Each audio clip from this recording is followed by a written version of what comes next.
এদিকে ভিজে ভিজে আসছে প্রেমানন্দে 21 মুষ্টি চাল নিয়ে, আর এদিকে গুরুজি গালে হাত দিয়ে বসে আছেন। আজকে মনে হয় কেউ ভিক্ষে দেবে না, আজকে মনে হয় আমার গিরিধারী সেবা হবে না, আজ আমার গিরিধারী উপোস দিয়ে থাকবে। গালে হাত দিয়ে গুরুজি চিন্তা করছেন, আর প্রেমানন্দ প্রবেশ করছে। গুরুদেব, গুরুদেব, গুরুদেব, এই দেখুন এনেছি গুরুদেব, এই যে এনেছি, একটু দেরি হয়ে গেছে গুরুদেব, আজকে একটু দেরি হয়ে গেছে। গুরুজি অমনি চালগুলো নিয়ে মাথায় হাত বুলিয়ে বলছে, ওরে ওরে তোর কৃষ্ণ ভক্তি হোক বাবা, কৃষ্ণ ভক্তি হোক। আমি তো ভেবেছিলাম আজ সেবাটাই হবে না, তাই ধুয়ে পরিষ্কার করে রান্না করে ভগবানের ভোগ নিবেদন করেছে। এখন দেখুন ভগবানের ভোগ নিবেদন, আমরাও অনেকে আছে, অনেকে এখানে আছেন ভগবানের ভোগ নিবেদন করে, কিন্তু গুরু রামানন্দ ব্রহ্মচারী যে ভোগ নিবেদন করেন, ভগবান নিজে আসনে বসে থালার অর্ধেক অন্ন সেবা করে, বাটির অর্ধেক তরকারি সেবা করে, গ্লাসের অর্ধেক জল সেবা করে, আর ভগবান যে সেবা করেছেন তার হাতের ছাপটা থালার মধ্যে দিয়ে যায়, হাতের ছাপটা থালার মধ্যে দিয়ে যায়। রাধে রাধে। তাহলে আজকে রামানন্দ ব্রহ্মচারী ঠিক সেইভাবে সাজিয়ে দিয়েছে, ধূপ দীপ আসন জ্বালিয়ে দিয়ে আর ভোগ নিবেদন করে বাইরে দাঁড়িয়ে নাম করছেন, কবে কৃষ্ণ ধন পাব হিয়ার মাঝারে থব জুড়াইব তাপিত পরা। কবে কৃষ্ণ ধন পাব হিয়ার মাঝারে থব জুড়াইব তাপিত পরাণে। কবে কৃষ্ণ ধন পাব হিয়ার মাঝারে থব জুড়াইব তাপিত পরাণে। আমি সদাই রাখিব ধরে হিয়ার ভিতরে, সদাই রাখিব ধরে হিয়ার ভিতরে। কবে নিরখিব যুগল চরণ, কৃষ্ণ ধন পাব হিয়ার মাঝারে তব জুড়াইব তাপিত পরাণ। কৃষ্ণ ধন পাব হিয়ার মাঝারে তব জুড়াইব তাপিত পরাণ। এখন বাবা ঠাকুর ভক্তিমতী মায়েরা দেখুন, রামানন্দ ব্রহ্মচারী কিছুক্ষণ হাতে তালি দিয়ে হরিনাম করে যেই দরজাটা খুলে ভেতরে গেছে, যেই দরজা খুলে ভেতরে গেছেন অমনি দেখছে থালাতে যেমন অন্ন আছে তেমনি পড়ে আছে, বাটিতে যত তরকারি ছিল তত তরকারি পড়ে আছে, গ্লাসে জল যেমনটা দিয়েছিল তেমনি পড়ে আছে। গুরুদেব চিন্তা করছে, তাহলে আজকে আমার গিরিধারী গোপাল সেবা করছেন না কেন? তাহলে কি আমি শীঘ্রই দরজাটা খুলে ফেলেছি? আবার দরজাটা বন্ধ করে আবার বাইরে দাঁড়িয়ে নাম করছেন, অগতি রগতি তুমি যদুপতি,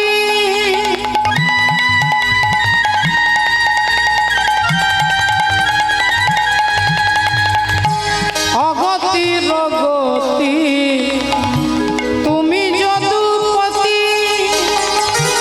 আমি ভাজন বলে ফিরাইয়ে দিও না, তুমি মোর পতি, তুমি মোর পতি, তুমি মোর পতি, তুমি মোর পতি। কবে নিরখিব যুগল চরণ, কৃষ্ণ ধন পাব হিয়ার মাঝারে তব জুড়াইব তাপিত পরাণ। কৃষ্ণ ধন পাব হিয়ার মাঝারে তব জুড়াইব তাপিত পরাণ। ভক্তমণ্ডলী ভক্তিমতী মায়েরা কিছুক্ষণ পরে হাতে তালি দিয়ে আবার দরজাটা খুলে দেখছে আজকে গিরিধারী গোপাল কিছুই সেবা করেননি, না অন্ন সেবা করেছেন, না ব্যঞ্জন সেবা করেছেন, না গ্লাসের জল সেবা করেছেন, না হাতের ছাপটা থালার মধ্যে আছে। রামানন্দ ব্রহ্মচারী আকুল হয়ে উঠলেন, আমার গিরিধারী সেবা করছেন না কেন? আমার গিরিধারী সেবা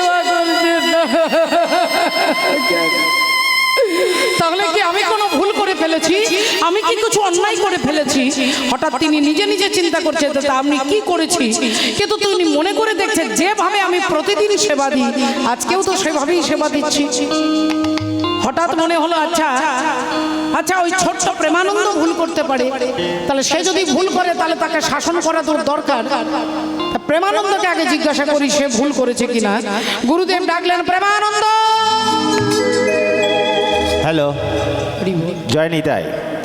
যদি কোনো ভক্ত প্রসাদ না পেয়ে থাকেন তাহলে প্রসাদ পেয়ে আসুন। যদি কোনো ভক্ত প্রসাদ না পেয়ে থাকেন তাহলে প্রসাদ পেয়ে আসুন। জয় নিতাই। জয় রাধা। বাবা প্রেমানন্দ। প্রেমানন্দ ছুটে এসেছে গুরুদেব। গুরুদেব বললেন, সত্যি করে বল বাবা প্রেমানন্দ। ওরে বাপ, তুই প্রতিদিন যেভাবে ভিক্ষে করিস আজকে কি সেই নিয়মে ভিক্ষে করেছিস? আজকে কি তুই সেই নিয়মে ভিক্ষে করেছিস? প্রেমানন্দ চমকে উঠলে, কিরে আমার দিকে হাঁ করে তাকাচ্ছিস কি? হাঁ করে আমার দিকে তাকিয়ে আছিস কি? বল।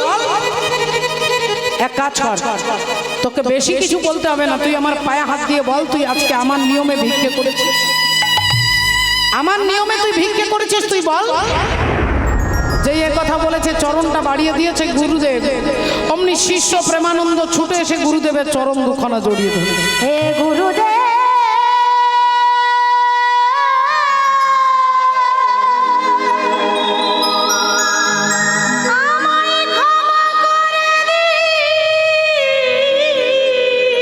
গুরুদেব গুরুদেব আমি ভুল করে ফেলেছি। আমাকে ক্ষমা করে দিন গুরুদেব, ক্ষমা করে দিন।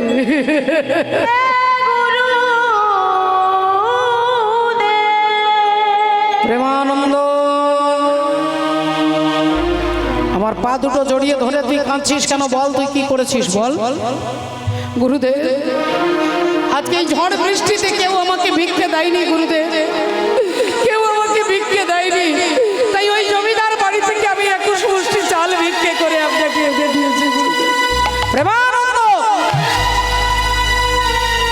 আমি তোকে বারবার বলেছিলাম একটা বাড়িতে 1 মুঠো চালের বেশি নিবি না, আর তুই জমিদার বাড়ি থেকে 21 মুষ্টি চাল এনে দিয়েছিস। আমি তোকে বারবার নিষেধ করেছিলাম, ক্ষমা করে দিন গুরুদেব, ক্ষমা। তোর জন্য আজ আমার গিরিধারী গোপাল অভুক্ত রয়ে গেল, তোর জন্য আজকে আমার নিষ্ঠা, আজকের দিনের মতো আজকের জন্য আমার নিষ্ঠাটা রইল না, তোর জন্য আমার গিরিধারী গোপালকে আমি সেবা দিতে পারলাম না, আর তুই আমার পায়ে ধরে ক্ষমা চাইছিস। ছাড় আমার পাগুলো, ছাড়। এই ঘরে অপরাধে নিজ কুলে যাইয়া, নিজ কুলে যাইয়া আজি হতে কৃষ্ণ সেবাই বঞ্চিত হইবা, বঞ্চিত হইবা। এই ঘোর অপরাধে তোর নিজ কুলে জন্ম হবে, আমি তোকে অভিশাপ দিলাম। ছাড়, ছাড় আমার পাগুলো, ছাড়, ছাড় বলছি। ভালো যদি ছাড় আমার চরণগুলো ছাড়। ছাড়বি না? পায়ের পাদুকাটা খুলে পিঠের মধ্যে মারছে আর বলছে ছাড়, ছাড় বলছি।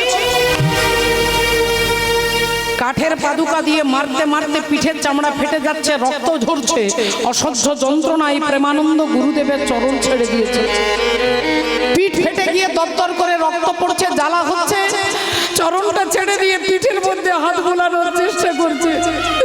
আর গুরুদেব বললেন, কাল সকালবেলায় যেন তোর ওই মুখ আমাকে না দেখতে হয়। প্রেমানন্দ বললেন, গুরুদেব আমি কথা দিচ্ছি গুরুদেব, আমার এই মুখ আপনাকে আর দেখতে হবে না। কিন্তু গুরুদেব আমি তো আমার পেটের জন্য জমিদার বাড়িতে ভিক্ষা করি নাই, আমি আমার ইন্দ্রিয় তৃপ্তির জন্য তো নিয়মের ব্যতিক্রম করি নাই। আমি ভেবেছিলাম খালি হাতে এলে আপনার মনে দুঃখ হবে, গিরিধারীর সেবা বন্ধ হয়ে যাবে, তাই জমিদার বাড়ি থেকে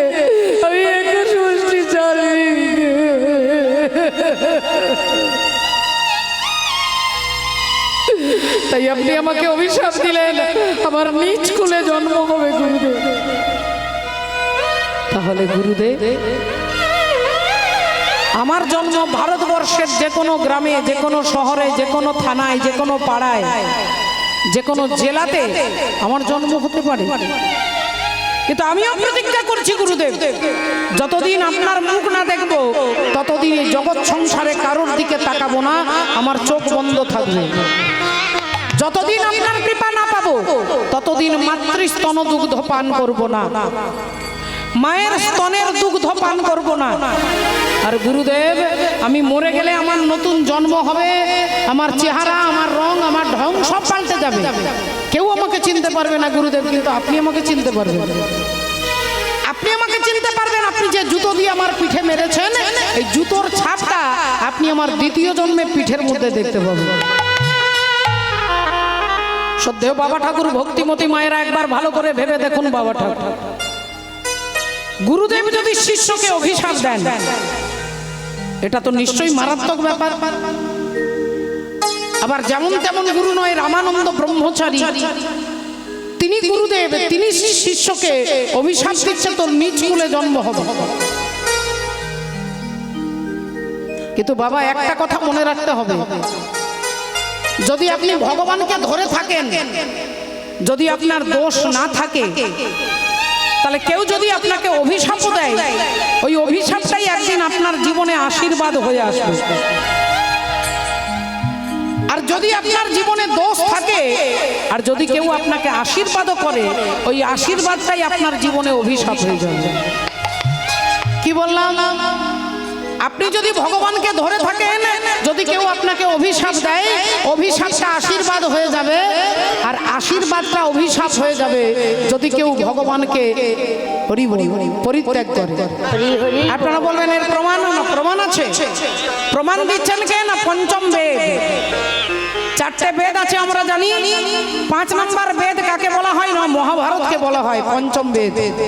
আর সেই মহাভারতে প্রমাণ দিচ্ছে যে অভিশাপ আশীর্বাদ হয়ে গেছে, আর আশীর্বাদ অভিশাপ হয়ে গেছে। কার জীবনে? আপনারা দেখেছেন তৃতীয় পাণ্ডব অর্জুন, সেই অর্জুন গিয়েছিলেন স্বর্গে অস্ত্র শস্ত্র আনবার জন্য দেবরাজ ইন্দ্রের কাছে। আর দেবরাজ ইন্দ্রের কাছে গিয়ে অর্জুন দাঁড়াতেই প্রথমেই দেখা হয়ে গেল কার সঙ্গে? উর্বশী, নর্তকী উর্বশীর সঙ্গে। উর্বশী অর্জুনের পা থেকে মাথা পর্যন্ত দেখে এত ভালো লাগলো, এত অপূর্ব সুন্দর দেখতে এই পুরুষ, এত সুন্দর দেখতে। উর্বশী বললেন, আমি তোমাকে চাই। অর্জুন হাত জোড় করে বলছেন, মা গো, ও মা, তুমি আমাকে ক্ষমা করো মা, তুমি আমাকে ক্ষমা করো। উর্বশী বললেন, আমি মা? আমি মা? আমাকে তুমি মা বলছো? অর্জুন বললেন, মা, তুমি আমাকে ক্ষমা করো মা গো, আমি একটা বিশেষ কাজের জন্য এসেছি, আমার সংসার আছে, তুমি আমার রাস্তা ছেড়ে দাও। উর্বশী বললেন, আমি তোমাকে আরেকবার বলছি, তুমি আমার ইচ্ছে পূর্ণ করবে কিনা? অর্জুন বললেন, আমার পক্ষে সম্ভব নয়। উর্বশী বলছে, অভিশাপ দিচ্ছি, তুমি তুমি নপুংসক হয়ে যাবে, তুমি নপুংসক হয়ে যাবে। অর্জুন দেবরাজ ইন্দ্রের কাছে এসে সমস্ত ঘটনা বললেন। দেবরাজ ইন্দ্র রেগে গিয়ে উর্বশীকে একটু বকাঝকা করলেন। তারপরে ইন্দ্র বললেন যে, শোনো বাবা অর্জুন, যে তোমাকে অভিশাপ দিয়েছে তুমি নপুংসক হবে, সেই উর্বশীর অভিশাপ কিন্তু মিথ্যে হবে না, নপুংসক তোমাকে হতে হবে, তবে 1 বছরের জন্য। আমি শুধু সময়টাকে বেঁধে দিচ্ছি, 1 বছরের জন্য তুমি নপুংসক হবে। সেই নপুংসক তুমি আজও হতে পারো, 10 বছর পরে নিতে পারো, 20 বছর পরেও এই অভিশাপের ফলটা তুমি নিতে পারো। তোমার যখন ইচ্ছে তুমি 1 বছরের জন্য নপুংসক হবে, এটা আমি চেঞ্জ করে দিলাম। এই দেবরাজ ইন্দ্রের কাছ থেকে অর্জুন ফিরে এলেন। ভক্তমণ্ডলী, ভক্তিমতী মায়েরা, অভিশাপ নিয়ে ফিরে এলেন। 1 বছরের জন্য নপুংসক হবে। এই অভিশাপটা আশীর্বাদ হয়ে গেল কখন? না, পঞ্চপাণ্ডব যখন দ্রৌপদীর সঙ্গে অজ্ঞাতবাসে ছিলেন বিরাট রাজার বাড়িতে, লুকিয়ে থাকতে হবে। যদি দুর্যোধনের লোকজন চিনতে পেরে বেঁধে যায় যে দুর্যোধন হরিবল যুধিষ্ঠির এ অর্জুন এ ভীম তাহলে আরো 13 বছরের জন্য বনবাসে যেতে হবে, 1 বছর লুকিয়ে থাকতে হবে, কেউ যাতে না চিনতে পারে। রাধে রাধে। এখন যুধিষ্ঠির চলে গেলেন বিরাট রাজার বাড়িতে। বিরাট রাজার বাড়িতে গিয়ে কিভাবে নিজেকে লুকালেন না, তার নাম হয়ে গেল কঙ্ক। তার কাজ হচ্ছে বিরাট রাজার সঙ্গে পাশা খেলা। ভীম তার নামটা পাল্টে নিলেন, নাম হয়ে গেল বল্লভ। বল্লভের কাজ কি না, রান্নাঘরে রান্না করা। নকুল সহদেবের কাজ কি না, একজন ঘোড়া দেখে একজন গরু দেখে। দ্রৌপদীর কাজ কি না, দ্রৌপদী বিরাট রাজার স্ত্রী। বিরাট রাজার স্ত্রী সুদেশনা দেবী, তার চুল বেঁধে দেওয়া, তাকে কাপড় পরিয়ে দেওয়া, তাকে স্নান করিয়ে দেওয়া। এই দেখুন, এই 6 জনের মধ্যে 5 জন নিজের নিজের নাম পাল্টে নিল, চেহারা পাল্টে নিলেন। কিন্তু অর্জুনকে লুকানো এত সোজা নয় ভাই। 1 লক্ষ লোকের মাঝে অর্জুনকে চেনা যাবে, অর্জুন নিজেকে লুকাতে পারছে না। আর সবাই আত্মগোপন করে নিলেন। তাহলে অর্জুন যদি ধরা পড়ে যায় তাহলেও তো 13 বছরের জন্য আবার বনবাসে যেতে হবে। তাহলে অর্জুন কি করে লুকাবে? তার পক্ষে লুকানো সম্ভব নয়। হঠাৎ মনে পড়ে গেছে যে উর্বশী আমাকে অভিশাপ দিয়েছে 1 বছরের জন্য নপুংসক হব। বললেন আমি আজ থেকে 1টা বছরও নপুংসক হতে চাই।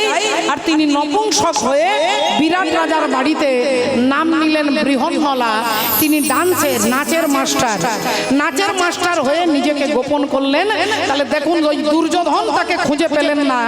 যুধিষ্ঠির হলো কঙ্ক, ভীম হলো বল্লভ, অর্জুন হচ্ছে বৃহন্নলা, দ্রৌপদী হলেন শৈরিন্দ্রী। ভক্তমণ্ডলী, ভক্তিমতী মায়েরা, ওই অভিশাপটা দেখুন তার জীবনে আশীর্বাদ হয়ে গেল। আর দুর্যোধনের আশীর্বাদ ছিল, দুর্যোধনকে আশীর্বাদ দেওয়া ছিল, যখন তুমি একসঙ্গে সুখ আর দুঃখ, একই সঙ্গে সুখ আর দুঃখ যখন পাবে তখনই তোমার মৃত্যু হবে, এর আগে হবে না। তুমি একসঙ্গে যখন সুখ পাবে কিংবা দুঃখ পাবে, তাহলে আমরা যখন সুখ পাই তখন নিশ্চয়ই দুঃখ পাই না, আর যখন দুঃখ পাই তখন নিশ্চয়ই সুখ পাই না। দুর্যোধনকে বলছে তোমাকে একসঙ্গে সুখ আর দুঃখ অনুভব করলে তবে তোমার মৃত্যু হবে। সেই দুর্যোধন কুরুক্ষেত্রের মাঠে সরভঙ্গ, হরিবল, উরুভঙ্গ হয়ে পড়ে আছে। উরুভঙ্গ অবস্থায় পড়ে আছে, চিৎকার করে ডাকছে, কেউ কি নেই? আমার পাশে দাঁড়ানোর মতো কি কেউ নেই? আমাকে সাহায্য করবার মতো কি কেউ নেই? পেছন থেকে একজন ডেকে উঠলেন, বললেন আমি আছি। দুর্যোধন তাকিয়ে দেখছেন গুরুপুত্র অশ্বত্থামা। অশ্বত্থামা বলে উঠলেন, দুর্যোধন তুমি ভুল করেছো। তুমি আমার বাবা দ্রোণাচার্যকে সেনাপতি করেছো, এটা তোমার প্রথম ভুল। কারণ আমার বাবা পঞ্চপাণ্ডবকেই বেশি পছন্দ করে।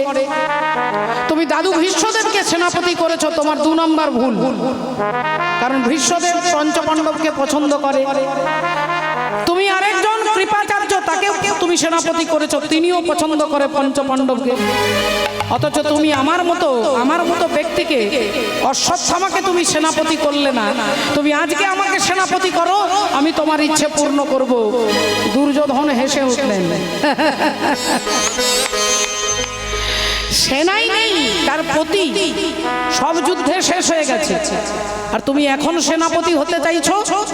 বললেন তুমি আজকে আমাকে সেনাপতি করো। দুর্যোধন একটা কাঁটা নিয়ে বুড়ো আঙুলে, এই বুড়ো আঙুলের মধ্যে ফুটো করলেন, রক্ত বেরোলো, আর ওই রক্তটা অশ্বত্থামার কপালে ছুঁয়ে দিয়ে বললেন আজ থেকে তুমি সেনাপতি। বলো তুমি কি পারবে? অশ্বত্থামা বলছে তুমি যা বলবে তাই করব। দুর্যোধন বললেন পঞ্চপাণ্ডবের 5টা মাথা কেটে আনতে হবে। অশ্বত্থামা রাত্রিবেলায়, রাতের অন্ধকারে ধারালো তলোয়ার নিয়ে পঞ্চপাণ্ডবের ঘরে যাচ্ছে। আর এদিকে চক্রকারী ভগবান হরি, শ্রী ভগবান হরি, তিনি কি করছেন না, তিনি আজকে পঞ্চপাণ্ডবকে উঠিয়ে নিয়ে গিয়ে অন্য জায়গায় ঘুম পাড়িয়ে দিয়েছেন। বললেন ঘরের মধ্যে আজকে শিবিরে থাকবো না, আমরা গাছের তলায় গিয়ে ঘুমোবো, চলো। পঞ্চপাণ্ডবকে নিয়ে গিয়ে ভগবান ওখানে গিয়ে শুয়েছে। আর পঞ্চপাণ্ডবের বিছানায় দ্রৌপদীর 5টা ছেলে, তারা আজকে শুয়ে পড়েছে। আর অশ্বত্থামা, দুর্যোধন, হরিবল, যুধিষ্ঠির, ভীম, অর্জুন, নকুল, সহদেব ভেবে দ্রৌপদীর 5টা ছেলের মাথা কেটে নিয়ে আর দুর্যোধনকে দিচ্ছে, এই নাও, এই নাও। যেই অশ্বত্থামা 5টা মাথা কেটে দুর্যোধন দুর্যোধনকে দিয়েছে তার কি আনন্দ যে পঞ্চপাণ্ডবের মাথা কেটে এনেছে, আর পরের ক্ষণে যখন মশালটা জেলে দেখছে পঞ্চপাণ্ডব নয়, দ্রৌপদীর 5টা ছেলের মাথা কেটে নিয়ে গেছে। তাহলে 1 মিনিট আগে তার আনন্দের সীমা ছিল না যে পঞ্চপাণ্ডব মারা গেছে, কিন্তু মশালটা জেলেই দেখলেন যে পাণ্ডব বংশে বাতি দিতে কেউ রইল না। তাহলে আমাদের হয়ে বংশে কেউ বাতি দেবে তাই আর কেউ রইল না। 1 মিনিট পরে তিনি দুঃখে কেঁদে উঠলেন। তাহলে 1 মিনিট আগে তার আনন্দ আর 1 মিনিট পরে তার দুঃখ, তাহলে একসঙ্গে সুখ আর দুঃখ এই অনুভব করলো, আর যার ফলে দুর্যোধনের বিনাশ হয়ে গেল। তাহলে আপনার জীবনে আপনি যদি কৃষ্ণকে আশ্রয় করে থাকেন, ওই অভিশাপটাই একদিন আপনার জীবনে আশীর্বাদ হয়ে যাবে। ভক্তমণ্ডলী, ভক্তিমতী মায়েরা, একবার সবাই মিলে বলবো নিতাই গৌর প্রেমানন্দে। এ মনে বাবলা গাছের কষ লেগেছে, ও গুরু ধুয়ে দাও জ্ঞানে সাবানে, গুরু আমার মনের ময়লা যাবে কেমনে।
তবে ধোয়া মোছা যায়, ওগো মনের ময়লা বড় ময়লা ধোয়া নাহি যায়। মনের ময়লা বড় ময়লা ধোবা নাহি যায়, মনের ময়লা বড় ময়লা ধোবা নাহি যায়।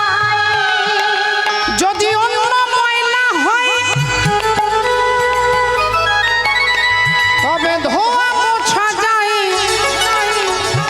মনের ময়লা বড় ময়লা ধোয়া নাহি যায়। মনের ময়লা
নিজ কুলে যাইয়া আজি হতে কৃষ্ণ সেবায় বঞ্চিত হইবা।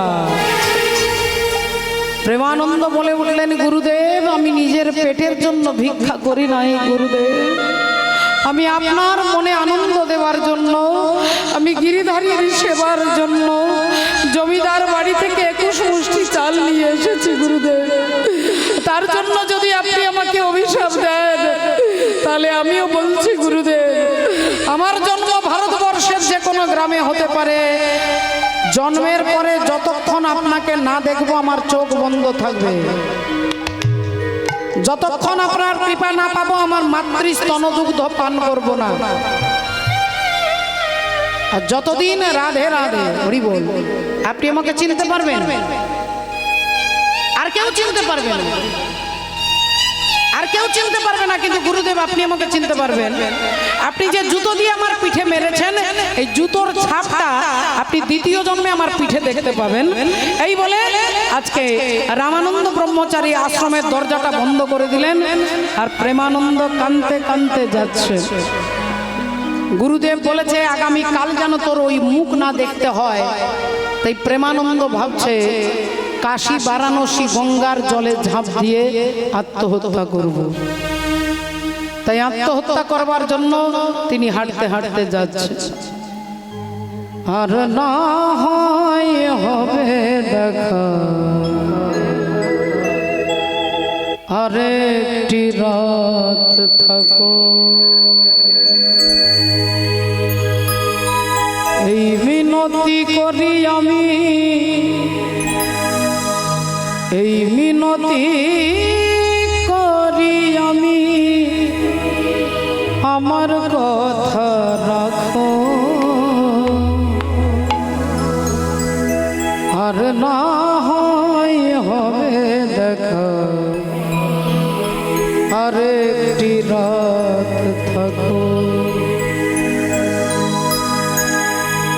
এ যে বড় বিধির বিধান, আশায় আর যাওয়া, দুদিনেরই জন্য ভবে চাওয়ার পাওয়া। এ যে বড় বিধির বিধান, আশায় আর যাওয়া, দুদিনেরই জন্য ভবে চাওয়ার পাওয়া। এই চাওয়া যদি শেষ হয় গো আমার কথা রাখো,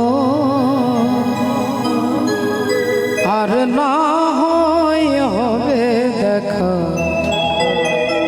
আরেকটি রাত থাকো।